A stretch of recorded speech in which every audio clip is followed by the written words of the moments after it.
Tai reiškia, kad votukiai per žėjimą, stovėjimą ir parudėjimą patamp tokias. Ko mes darysim?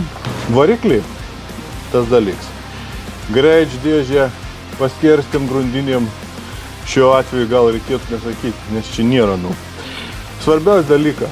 Krumplera čia paskirstimas žvaigždutės besitrinantį dalyką. Aš naudojau, daug labą kilometrų nuvažiavau ir pilu į aukščiausias prabas. Jeigu tau motociklas yra 4 litrų talpos tepalo variklis, tada reikia dutuoti. Pirms daba ir po 1000 skits. Įpelti neužtenka viruką. Reikia ir važiuoti. Jeigu įpilsi, pastatysi visą vasarą motociklą garažą, žinok, neužsitrauks skylis.